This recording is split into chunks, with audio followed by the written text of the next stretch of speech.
겨울산사 천년고찰 전등사. 오랜만에 눈이 왔다. 그리 많이 오지는 않았지만 요즘 날씨에 보기 드문 눈이라 그동안 가보고 싶었던 강화도 전등사로 향했다. 부지런을 떨며 달려가니 살포시 눈이 덮인 전등사가 나를 반긴다. 수북히 쌓인 설경을 보고 싶었으나 그나마 주변이 하얗게 물든 모습에 만족할 수밖에 없었다. 흔히 오래된 사찰을 천년사찰이라고 한다. 오늘 찾아간 강화도 전등사는 1000년을 넘어 1600년이 넘는 역사를 기록하고 있다. 전등사는 서기 381년 고구려 소수리망 11년에 창건된 것으로 전해지고 있다. 전등이라는 뜻은 부처님의 가르침을 등불에 비유한 말로 지혜와 등불을 계승한다는 뜻이 있다 한다. 전등사는 한국 불교 전래 초기에 세워져 우리나라에서 가장 오래된 불교 도량이다. 강화도에 털을 잡은 전등사는 세 발 달린 솥을 거꾸로 엎어놓은 형세를 지닌 정족산이 품고 있다. 전등사는 어둠을 밝히듯 아스라의 우리를 돌아보는 곳, 마음속 깊은 곳에 찾아 또 다른 만남을 이룰 수 있는 곳이라 한다. 전등사가 겨울에도 돋보이는 것은 늘 푸르름을 자랑하는 송림에 둘러싸여 있기 때문이다. 전등사는 대흥보전을 비롯하여 약사전, 범종, 관음전, 명부전 등 보물급 유적을 비롯해 국가사적과 유형문화재 등 많은 문화유적을 품고 있다.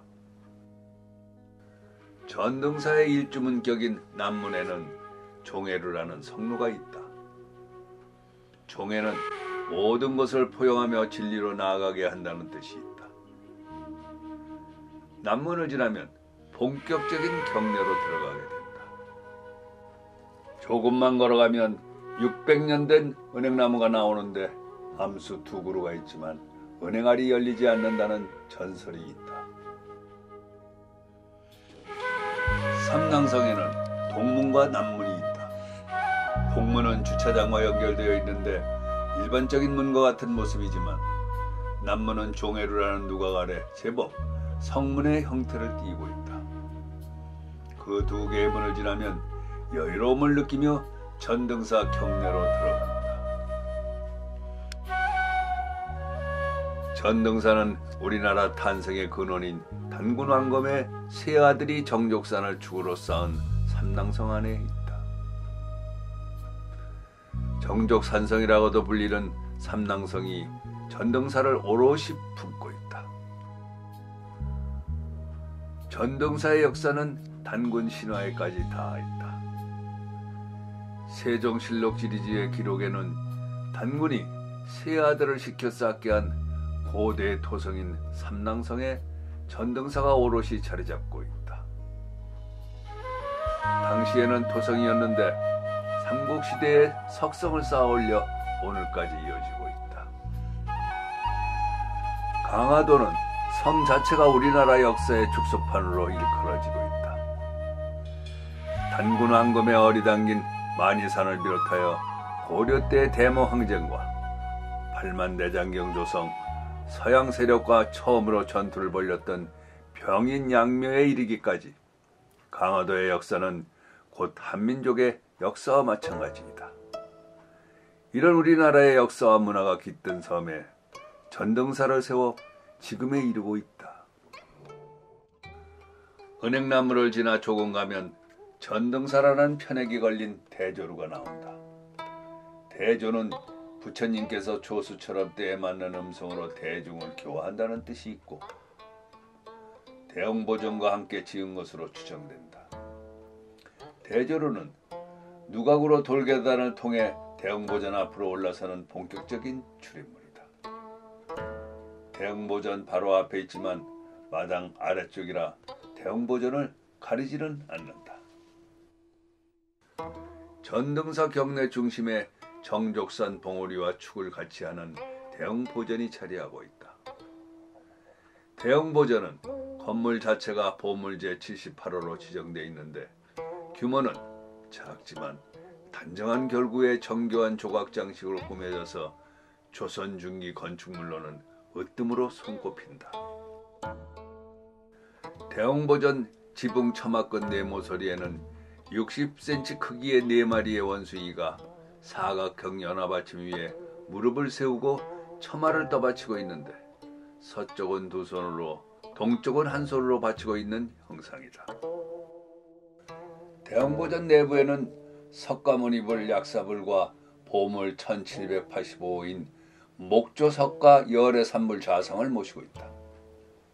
불상 상부에는 처마가 날아갈 듯 높고 화려하고 2마리의 용이 눈을 부라리고 부처님을 보호하고 있으며 2마리의 봉황과 함께 용이 여의주를 부처님께 바치는 모습을 하고 있다.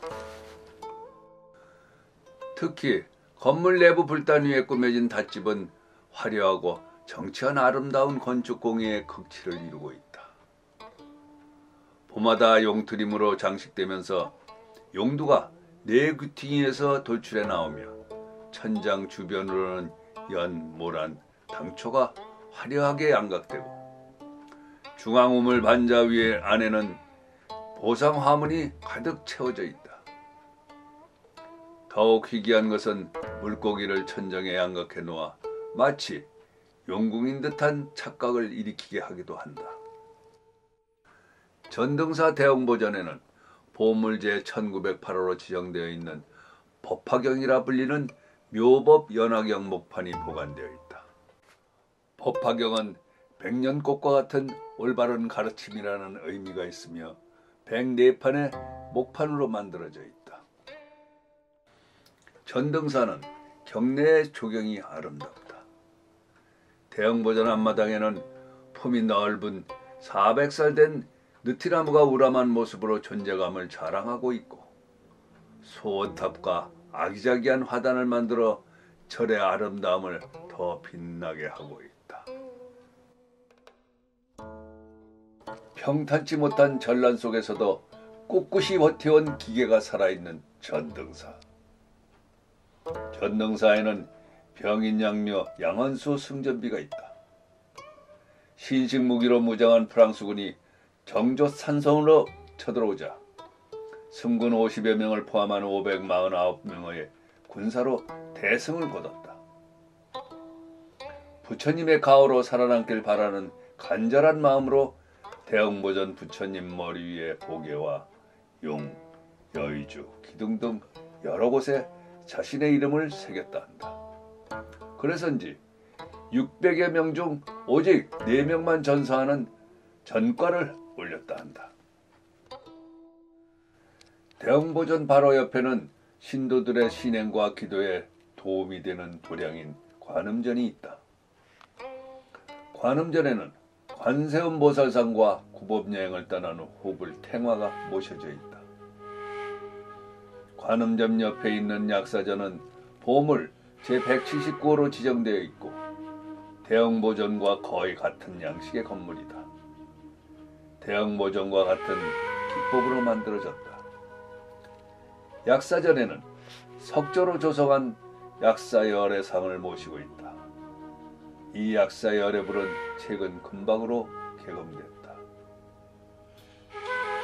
약사전 내부 우물천장에는 화려한 연꽃 무늬와 덩굴 무늬와 비천상이 그려져 있다. 특이한 것은 창방에 글씨판이 있는데 왕실의 안녕을 위해 발언문을 새겨놓은 것이다. 보물 제393호로 지정되어 있는 전등사 철종은 우리나라 전형적인 종과는 그 형태가 판이하다. 우리나라 종은 철과 구리를 합쳐서 주조했지만 이 종은 순수한 철로만 주조한 특징이 있다. 이 종은 1097년 중국 하남성 숭명사에서 조성된 것으로 기하학적 무늬로 장중하고 소박한 모습이며 청아한 종소리를 낸다. 이 종은 일제 말기 군수물자 수집에 광분한 일제에 공출되는 바람에 전등사를 떠나기도 했지만 광복 이후 부평 국리청에서 발견되어 다시 전등사로 옮겨왔다. 귀중한 범종이 일본의 만행으로 하마터면 없어질 뻔했지만 부처님의 은덕으로 오늘에 이르고 있다. 전등사 명부전은 약사전 서남쪽에 있으며 부처님의 원력으로 극락왕생을 기원하는 전가이다. 지장보살을 주불로 봉안하고 시왕과 귀왕, 판관, 사자상, 동자상, 인왕상 등 독특하고 아름다운 모습의 31위의 많은 존상들이 모셔져 있다. 지장보살은 아무리 잘못한 삶이라도 한 번은 구제의 기회를 주는 부처로 인간 구원의 희망을 보여준다.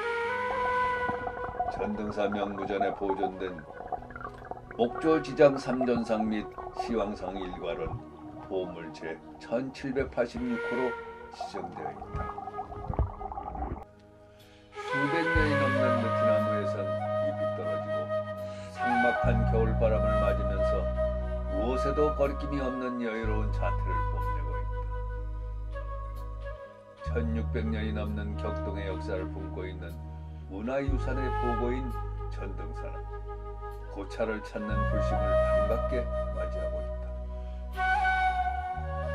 더욱이 살포시 쌓인 눈 속에서의 전등사 경례는 더욱 돋보인다.